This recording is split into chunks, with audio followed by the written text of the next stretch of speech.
Olá, minha galerinha do quinto ano, tudo bem com vocês? Dando continuidade às nossas aulas de história, vamos ao capítulo 9, a expansão do território colonial.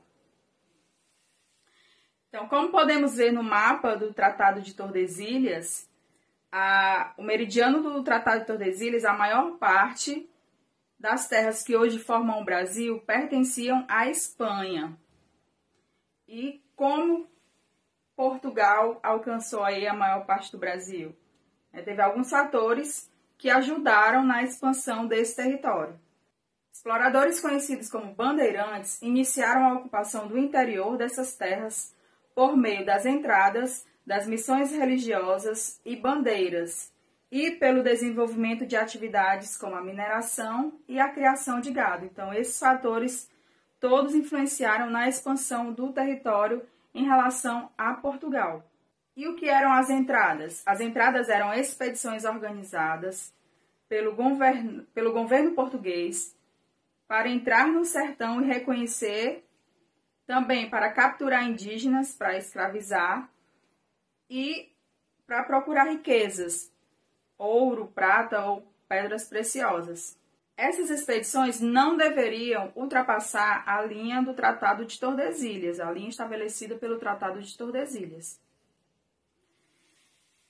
E as missões? As missões religiosas eram realizadas pelos padres jesuítas, tinham o objetivo de catequizar os indígenas. Então, eles construíam aldeias com a força e o trabalho dos próprios indígenas e tinham o objetivo de catequizar esses índios.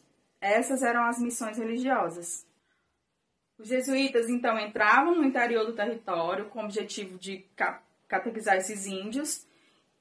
Apesar de toda essa situação, esse trabalho foi importante para a expansão do território, pois as missões geravam núcleos de ocupação no interior.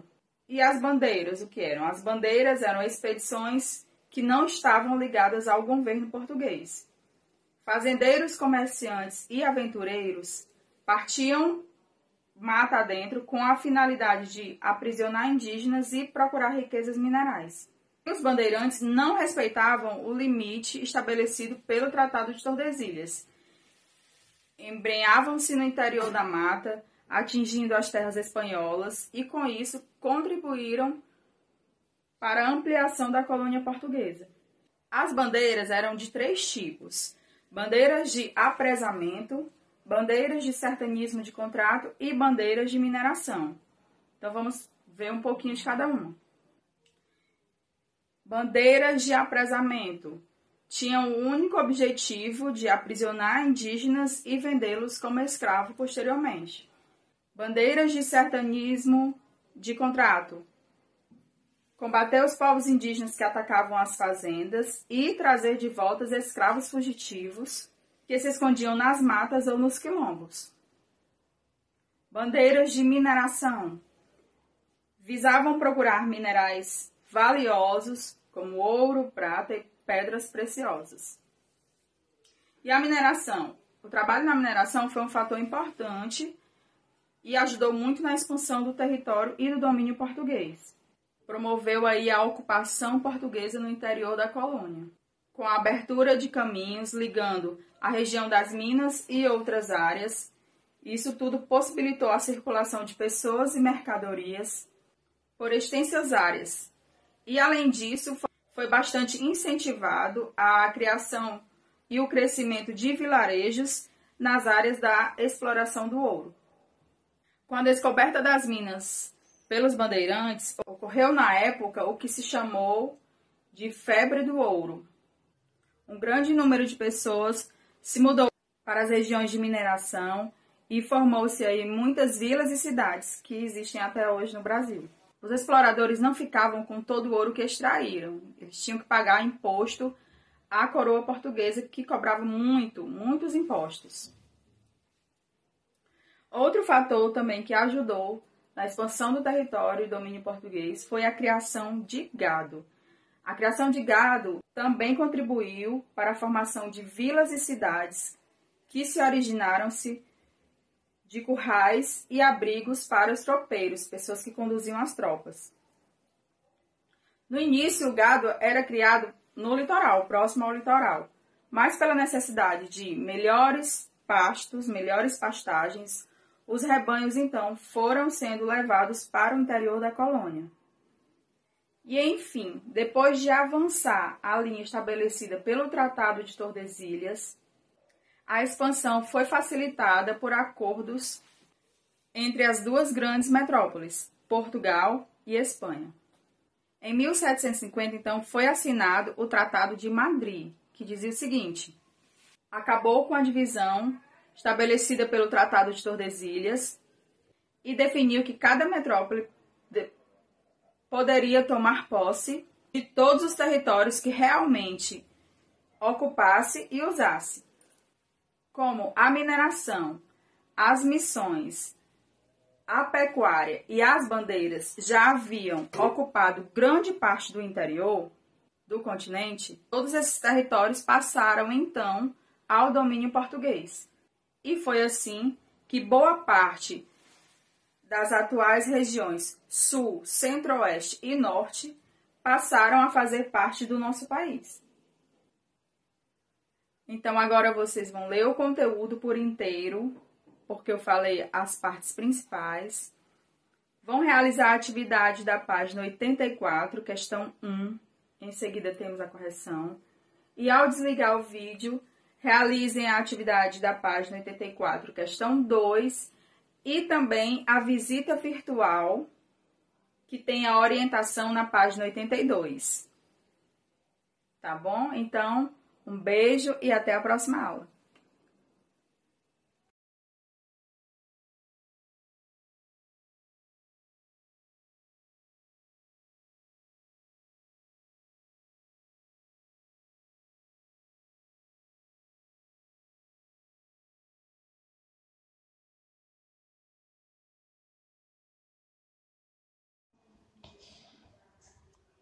Olá, galerinha do quinto ano, tudo bem?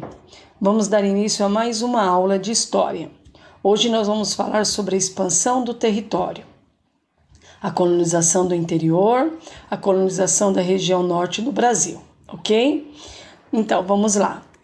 Como vimos na apostila anterior, os espanhóis disputaram com os portugueses o território brasileiro.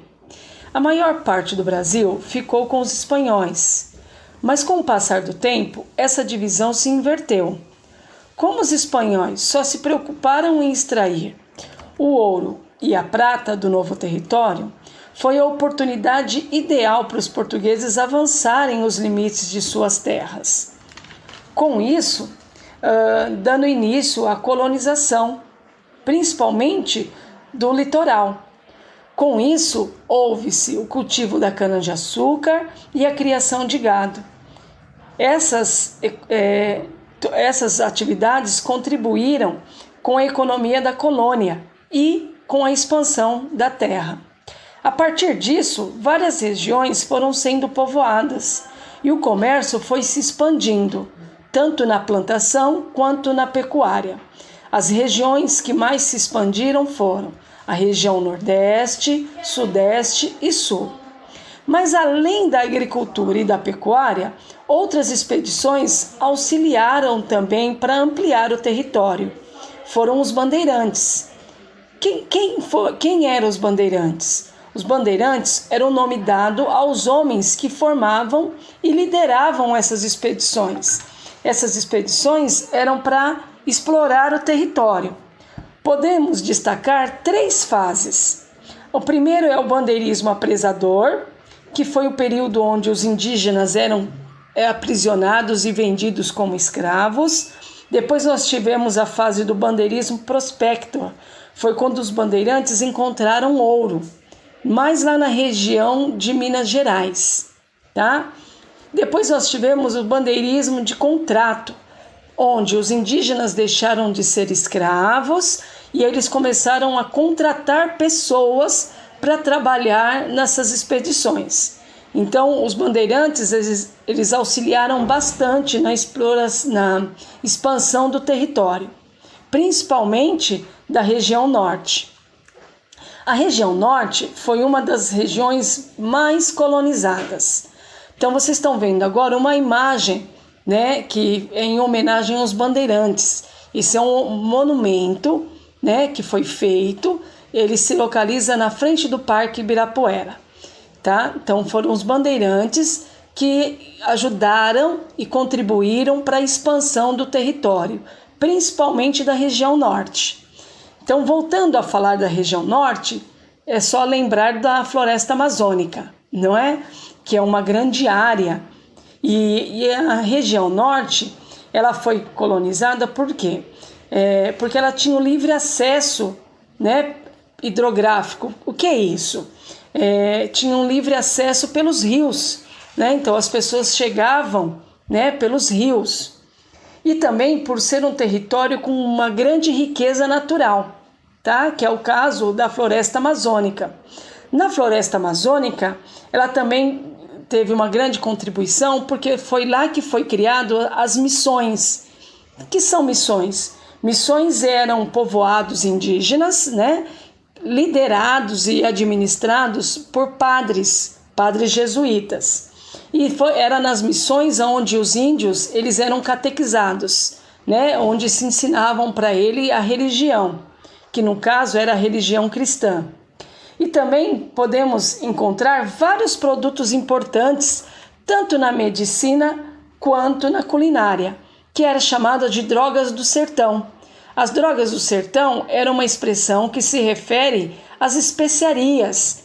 Lembra das especiarias das Índias? Nós também aqui no Brasil temos as nossas especiarias, que eram encontradas, né, no sertão, que é o caso da canela, a pimenta, tá? O cravo, o guaraná, não é? A castanha do Pará e muitas outras. E uma delas também é o urucum, que é uma semente onde os índios usavam para extrair a tinta, né? A tinta na cor vermelha.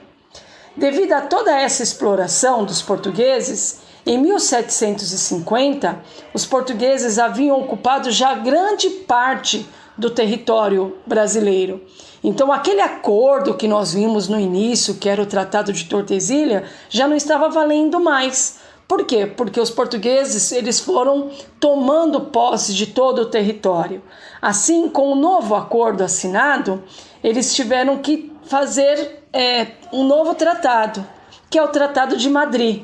Por que esse nome? Porque foi assinado, esse acordo foi feito e assinado na cidade de Madrid, onde esse acordo foi feito uma nova delimitações do território. O que é isso? Foram remarcadas as terras. Então agora, a partir de agora, todo o território que pertencia à Espanha agora passou a pertencer a Portugal.